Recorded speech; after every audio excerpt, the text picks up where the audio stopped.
You have control of this. This belongs to you. This is yours. You're the captain. You're the master. You're the foreman. You're the general. You're the head. Don't give control of this to nobody, especially the devil. Do not let Satan come in here and function and operate, because he has one mission: to keep you off course, to make you not think it's possible, to make you think that God don't hear you. His job is only to destroy you, to make sure that you don't become what God intended for you to become.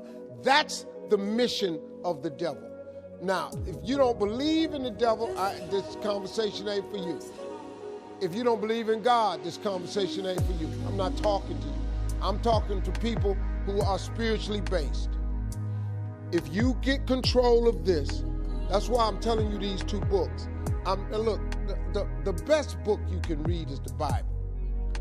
If you read the book of Proverbs over and over and over, it's the book of wisdom and understanding. It would really help your life if you just read.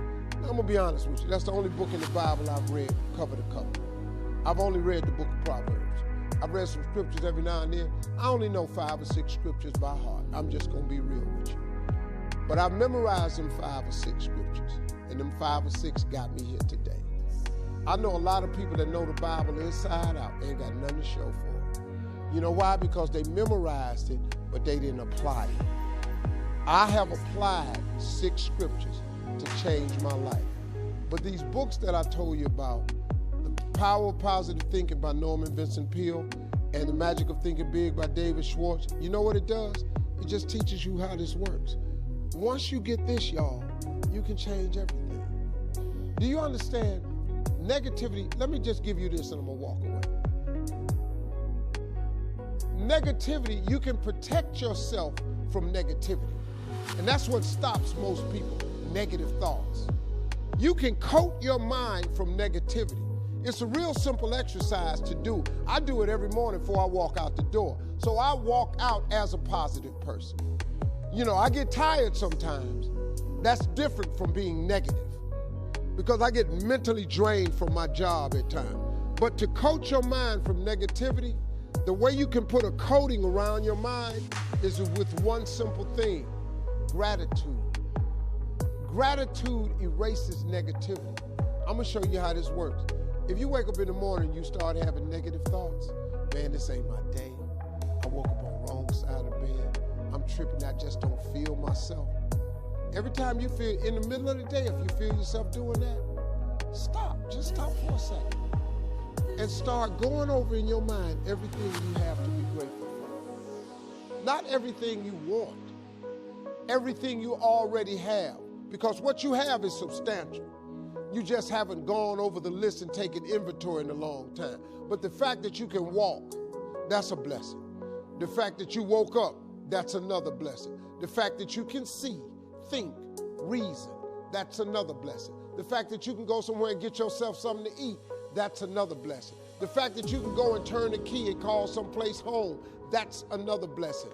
The ability to dream is a blessing. The fact that you have an opportunity to get it right is another blessing. The fact that you're beautiful, that's another blessing. The fact that you have any measure of health, that's another blessing. And I'm just talking to you, I don't even know you. I could give you 50 things you ought to be grateful for right now. I don't even know you. Start coating your mind with gratitude. It'll change everything for you. God is good, man. You ought to give him a chance to work. God said, I'm not dressing you for your past. I'm dressing you for your future. What I got on you right now, when you step into place,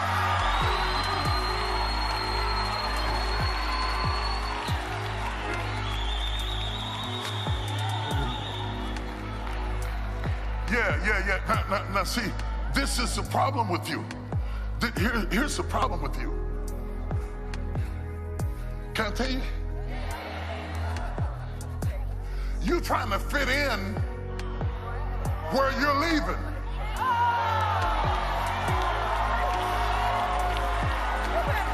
You're trying to fit in where you are leaving. God said he's dressing you for what's next. By the way, I was praying for you scaling off of that wall. I'm the reason you didn't fall. I was praying. God is dressing you for what hasn't happened yet. That's why you got haters. Because they say, she got on a gown, she ain't even married yet. They don't know you about to be.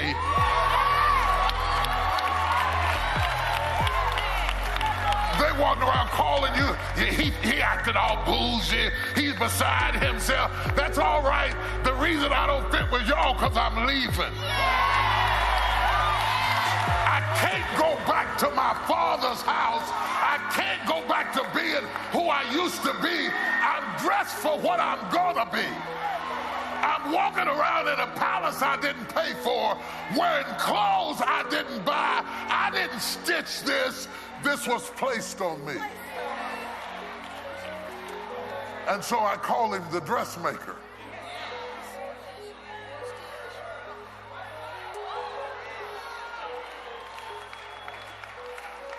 I call him the dressmaker, even if he used somebody else as a mannequin.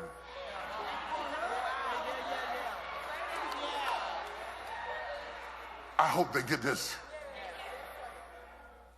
He made it for you. So don't be scared of it. He made it for you. So put it on. He made it for you, though your old friends mock you. He made it for you, though it feels funny. Put it on. Isn't it funny that the same David who would not use Saul's armor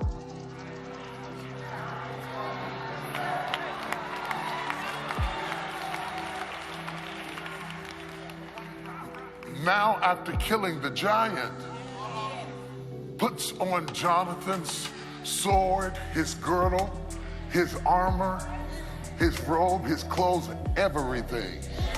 Everything. Somebody say everything. He put on Jonathan's everything. He became the prince before he became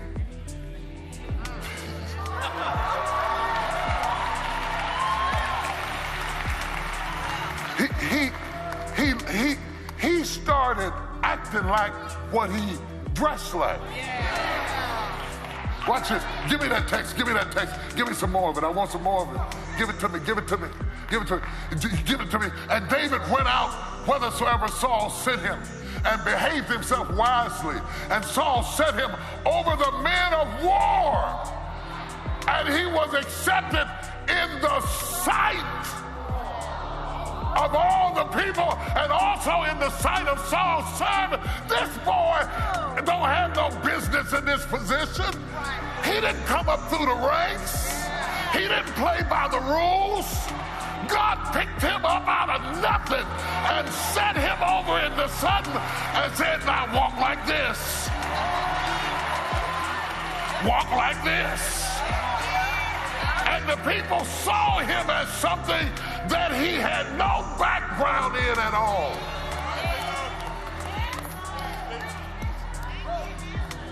See, I don't care who you are. Everybody wants to be happy and everybody wants to be successful. Everybody. I don't know nobody that don't want to be happy or successful.